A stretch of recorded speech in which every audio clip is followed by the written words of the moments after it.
that were the youngsters that were supposed to usher Manchester United into the proper year, into the proper, and what do they call it, era. You made those players, you just push them to the side. It stunted their growth. It stunted their growth. Of course, look at it. Like, look at Rashford. When Rashford Van Gaal was teaching the basics.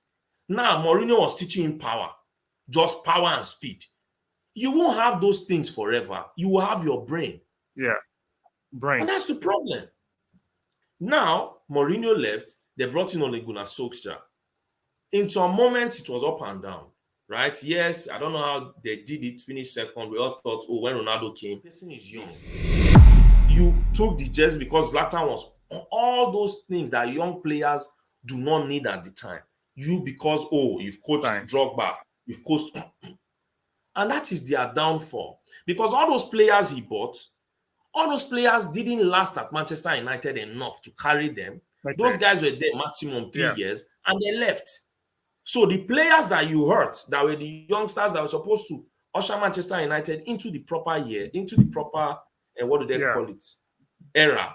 You made those players, you just push them to the side. It stunted their growth. It stunted their growth. Of course, look at it. Like, look at Rashford. When Rashford Van Gaal was teaching the basics. Now Mourinho was teaching him power, just power and speed. You won't have those things forever. You will have your brain. Yeah, brain. And that's the problem. Now Mourinho left. They brought in Ole Gunnar Solskjaer. In some moments, it was up and down, right? Yes, I don't know how they did it, finished second. We all thought, oh, when Ronaldo came, this. Now, Ten Hag came. I'm not saying Ten Hag signings have been good, but you have to have a structure that works with a manager. And this thing comes from fans. Oh, we have to make sure the fans expect a certain standard. Yes, we expect a certain standard, but it's not, as you say, microwave success. It has to be something that can. Don't you think, regardless of how outlandish, outspoken, aggressive verbally these fans could be, the sporting directors or the hierarchy of Manchester United should still ignore the noise. I understand fans can be very rational, they can be very loud. You have to do what's in the best interest of the club. See, fans do not necessarily know the best interest of the club. They just know what they want to banter with. That's what I say. I'm not in all fans. They are looking for what to banter with. That's the reality, right? Look, I'm not saying as a Manchester United fan you will love Arsenal's success.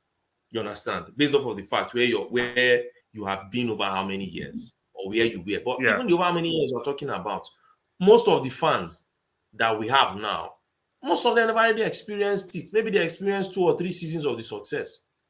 You understand? Now it's about 10 years since they won a trophy, a Premier League trophy. Right? Now, the thing here that it is, as you say, they just want to banter. You don't need to like Arsenal's success to look at it and say, I like the trajectory, the planning it took. You can laugh at us and call us butlers, but you have to compete to be called a butler. And that is the reality of what things are. Call me a butler. I don't care. Sure. I competed. It showed I went the distance. You cannot show me the year you and Manchester City went the distance. It was not a distance. That was a clear hiding. 10 points or 11 points gap. Yeah.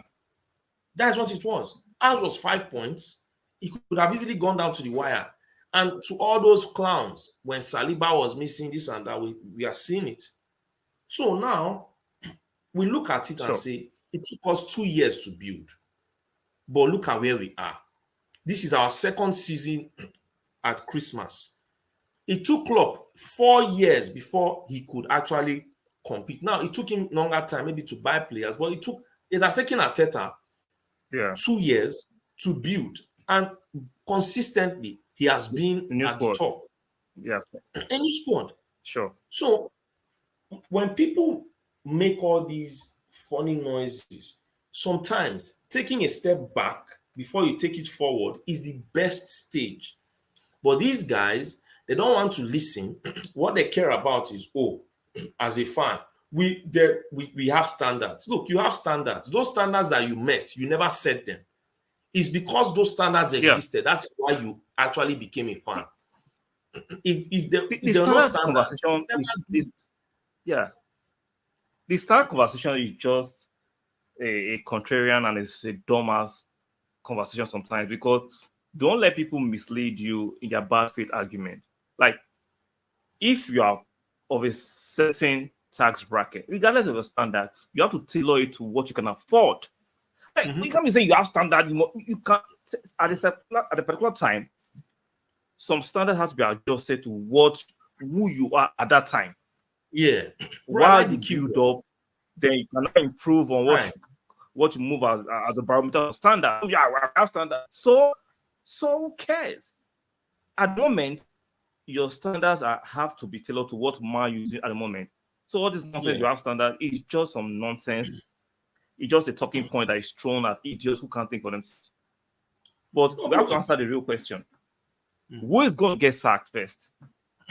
Poch or Ten Hag? Why this thing leans towards Ten Hag is the new ownership, right? How would they react? Okay. We saw a rumor that came out that Potter, you understand, is high up their list. Now, mine is, how would they react? This is what I'm saying. Ten Hag has proven that with some technical players, he can make something happen, right? We all saw when they went to Anfield, when even as bad as people say Onana was, this is what you and I used to talk about David Raya. You saw how Onana played the ball from the back and prevented Liverpool from their nonsense pressing they always wanted to do. He took the sting out of it. Exactly, yeah. Now, mine is, in those moments when Onana was passing the ball out, I could easily ask, if he gave the ball to someone, could that person retain the ball? The ball? Do you understand? Most of these players here, let's be realistic. These are the guys that people complain should not be around. Fred has gone. McTominay has gone. What is the quality of the players you bring in? You understand? And I look at all those things and I now wonder, if all these guys have gone, you're still depending on Varane. You can't be. But they'll tell you it's champion. No. It's Champions League Varane. Bro, but that is a stupid argument from people. Champions League Varane. The guy is gone. Champions League. If Champions League Varane was what you had, you wouldn't be here. That's what people are not understanding. If you had Champions League Varane, he'd be able to play a nice amount of games. He can't play a nice amount of games. If he plays play 5 straight games, so he's gonna get injured.